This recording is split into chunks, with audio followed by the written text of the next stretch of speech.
Friends, ये हमारा नया चैनल है यूट्यूब पे knowledge.in, जहाँ पे जितने भी कॉम्पिटिटिव एग्ज़ाम्स के लिए जो इम्पोर्टेंट चैप्टर्स हैं या इम्पोर्टेंट सब्जेक्ट हैं उन पे हम लोग वीडियोस बनाएंगे। ठीक है, तो सबसे पहले हम लोग पॉलिटिकल साइंस के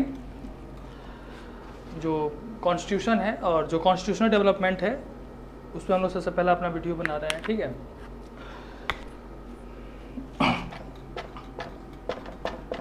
कॉन्स्टिट्यूशनल डेवलपमेंट। सबसे पहले हम लोग कॉन्स्टिट्यूशनल डेवलपमेंट की बात करेंगे।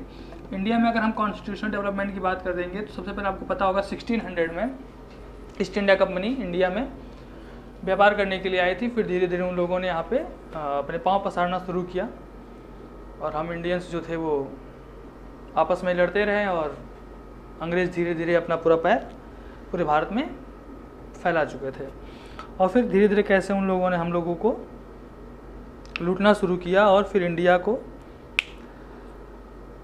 15 अगस्त 1947 को हमारा देश फ्री हुआ और कॉन्स्टिट्यूशन बनने जो प्रोसेस में था वो 26 जनवरी 1950 को हमारा कॉन्स्टिट्यूशन लागू हो गया पूरे भारत में। ठीक है, तो ये जो कॉन्स्टिट्यूशन बनने का जो प्रोसेस था उसको आपको पता होगा कि हमारा कॉन्स्टिट्यूशन जो है वो एक विश्व का सबसे बड़ा कॉन्स्टिट्यूशन है। ठीक है, हमने बहुत सारे देशों के अच्छी अच्छी चीज़ों को हमने लिया है अपने कॉन्स्टिट्यूशन में ग्रहण किया है। ठीक है, कहा जाता है ना कि जो दूसरों में जो अच्छी चीज़ें हैं वो ले लो, बुराइयों को दूर कर दो, तो वही हमने अपने कॉन्स्टिट्यूशन में किया है। जो अच्छी चीज़ें हैं कॉन्स्टिट्यूशन में उसको हमने अडॉप्ट किया है।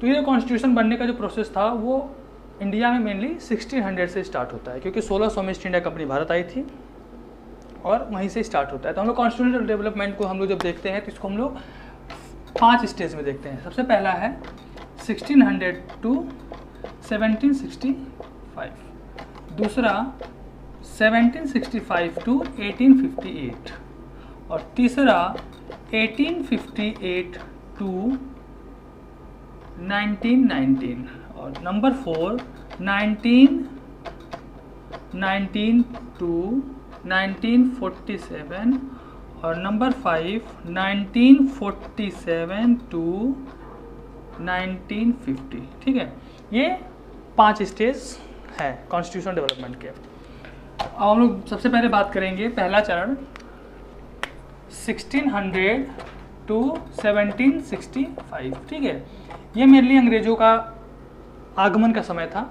ठीक है, इसलिए इसको हम लोग एडवेंट ऑफ ब्रिटिश का नाम देते हैं। ठीक है, मतलब यहाँ पे मेनली जो ब्रिटिशर्स थे वो इंडिया में आए थे। उसके बाद 1600 में मेनली 31 दिसंबर 1600 को एक रॉयल चार्टर का मतलब एक आज्ञा। ठीक है, मतलब राजा के आदेश पे, यानी कि रॉयल चार्टर जो महारानी थी एलिजाबेथ इंग्लैंड की क्वीन, उन्होंने एक आदेश पारित किया कि रॉयल चार्टर से जो लंदन में रहने वाले कुछ मर्चेंट थे, कुछ बिजनेसमैन थे, उन लोगों ने मिलकर एक कंपनी का निर्माण किया जिसका नाम था ईस्ट इंडिया कंपनी। ठीक है, 31 दिसंबर 1600 को ईस्ट इंडिया कंपनी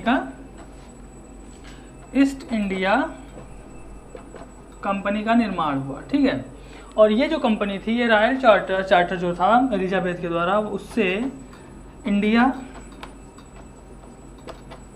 और साउथ ईस्ट एशिया में व्यापार करने का मोनोपोली मिल गया था इस कंपनी को, जिससे कि ये इंडिया और साउथ ईस्ट एशिया में व्यापार कर सकती थी। ठीक है, इसके बाद जो मेंबर थे ईस्ट इंडिया कंपनी के, वो मेंबर एक गवर्नर और 24 वन मैन कमेटी का इलेक्ट करते थे, कमेटी का चयन करते थे। ठीक है, 1 साल के लिए। ठीक है, फॉर 1 ईयर। और ये जो 24 वन मैन कमेटी थी, इसको कहा गया डायरेक्टर। ठीक है, डायरेक्टर्स।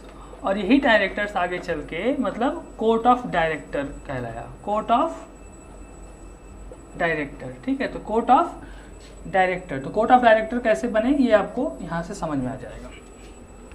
ठीक है, मेनली इनका जो काम था वो कंपनी के ऊपर कंपनी को देखभाल करना, कंपनी क्या कर रही है, कंपनी की जो भी एडमिनिस्ट्रेशन और जो भी उनसे रिलेटेड जो भी चीज़ें थी उनको देखना और उसको कंट्रोल करना था, ठीक है। उसके बाद धीरे धीरे इन सब चीज़ों का विकास हुआ। 1677 में कंपनी को रानी के द्वारा अपने खुद के क्वाइंस बनाने, ओन क्वाइंस, अपने खुद के सिक्के बनाने का अधिकार प्राप्त हो गया, ठीक है। कंपनी जो इंडिया में थी वो यहाँ पे अपने सिक्के बना सकती थी।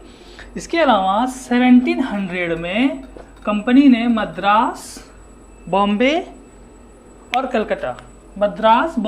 कलकत्ता में अपने फैक्ट्रीज और ट्रेडिंग सेंटर्स का निर्माण किया, ठीक है।